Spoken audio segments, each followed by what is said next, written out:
people are still out on the streets. The Prime Minister, Saad al-Hariri, has cancelled Friday's cabinet meeting and is due to address the nation shortly.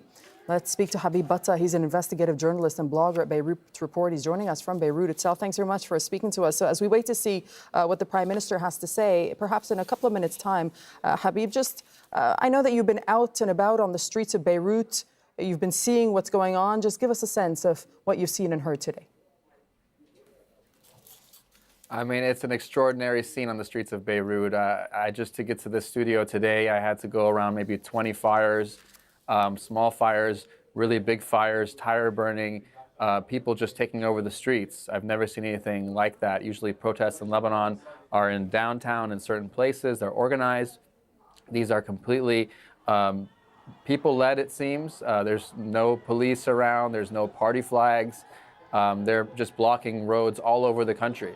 And people are just walking in the streets, holding flags, chanting patriotic slogans, and lots of boys on scooters, just kind of really taking this chance to take over the streets. So there's, just droves and droves of scooters, young people who really don't have a part in this government, in this country, who don't have jobs, who don't have education, who are just fed up with the very miserable state of affairs in this country.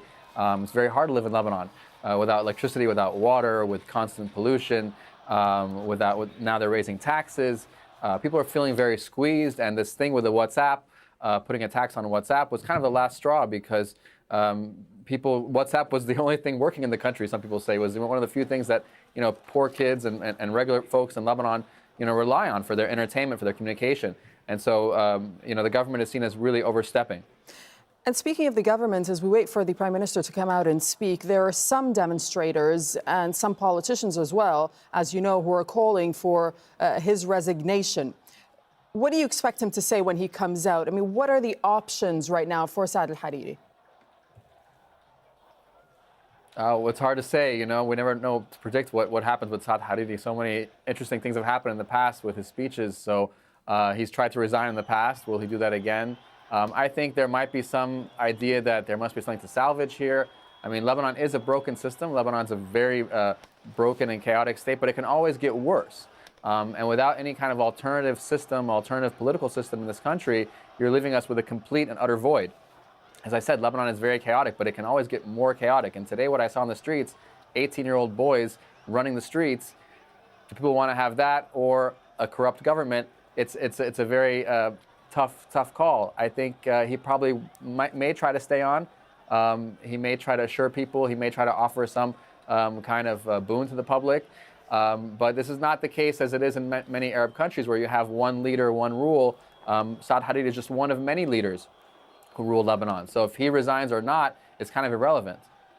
And I know that you've certainly covered past protests in Lebanon, including the garbage crisis that took place a couple of years ago. Is there a comparison to be made here when you look at what's happening right now in Lebanon with these protests? Is the country sort of at a point of no return where people are just simply absolutely fed up? Well, it's hard to say. We've reached many points of no return in the last 10 or 15 years in Lebanon. There's always been some kind of crisis happening. But the financial crisis right now, with some pressure on the Lebanese pound and fears that people will lose money, is kind of a new specter of drama in Lebanon.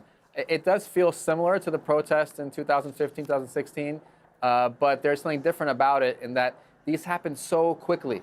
I mean, these were just, overnight, everything changed. It was a crazy, wild night of all-night protests. And I mean, it's almost a 24-hour protest. It really hasn't even had a break.